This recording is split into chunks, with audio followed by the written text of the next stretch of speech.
कहानी है एक बाज माँ की। कॉलबेल की आवाज़ सुनकर जैसे ही सुबह सुबह शांतनु ने दरवाज़ा खोला, सामने एक पुराना सा ब्रीफकेस लिए गांव के मास्टर जी और उनकी बीमार पत्नी खड़ी थी। मास्टर जी ने चेहरे के हाव भाव से पता लगा लिया कि उन्हें सामने देख शांतनु को जरा भी खुशी का एहसास न हुआ है। जबरदस्ती चेहरे पर मुस्कुराहट लाने की कोशिश करते हुए बोला, अरे सर, आप दोनों बिना कुछ बताए अचानक से चले आए। अंदर आइए। मास्टर साहब ब्रीफकेस उठाए अंदर आते हुए बोले, हाँ बेटा, अचानक से ही आना पड़ा। मास्टरानी साहब बीमार है।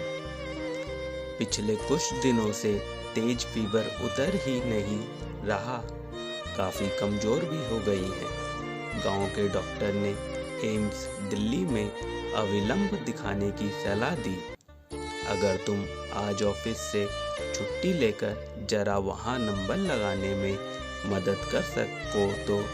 नहीं, छुट्टी तो ऑफिस से मिलना असंभव सा है, बात काटते हुए शांतनु ने कहा। हालांकि अगले सप्ताह शांतनु के ससुराल से सास ससुर और साली आने वाले थे, तो अभी से एक सप्ताह की छुट्टी के लिए सारी तैयारी हो चुकी थी।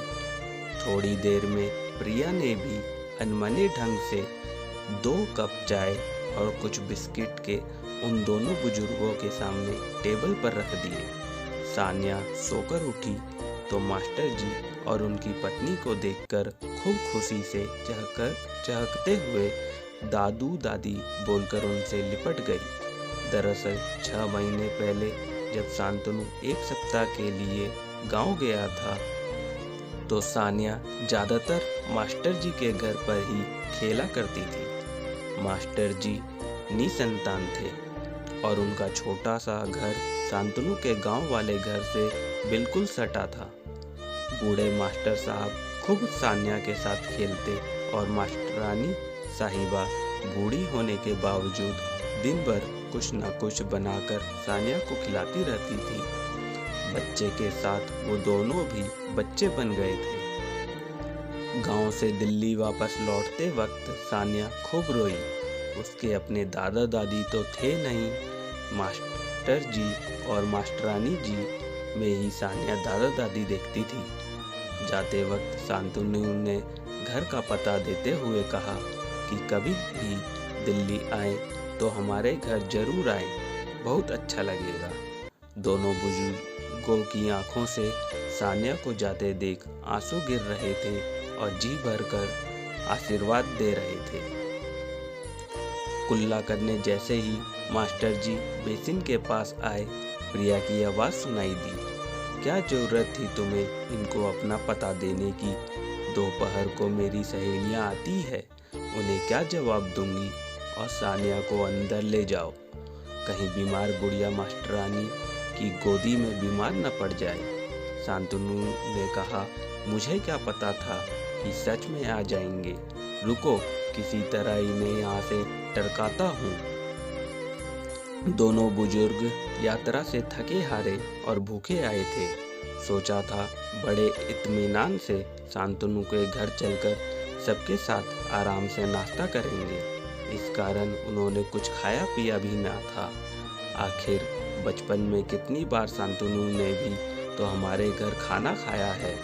उन्होंने जैसे अधिकार से उसे उसकी पसंद के घी के आलू के पराठे खिलाते थे। इतना बड़ा आदमी बन जाने के बाद भी शांतनु उन्हें वैसे ही पराठे खिलाएगा। सान्या, मम्मी की तेज आवाज़ सुनकर डरते हुए सान्या अंदर कमरे में चली गई। थोड़ी देर बाद जैसे ही शांतनु हॉल में उनसे मिलने आया तो देखा चाय बिस्कुट वैसे ही पड़े हैं और वो दोनों जा चुके हैं।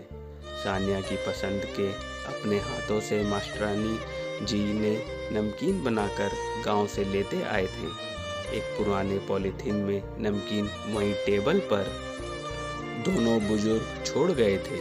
पहली बार दिल्ली आए दोनों बुजुर्ग किसी तरह टैक्सी से एम्स पहुँचे और भारी भीड़ के बीच थोड़ा सुस्ताने एक जगह जमीन पर बैठ गए। तभी उनके पास एक काला सा आदमी आया और उनके गांव का नाम बताते हुए पूछा, आप मास्टर जी और मास्टरानी जी हैं ना?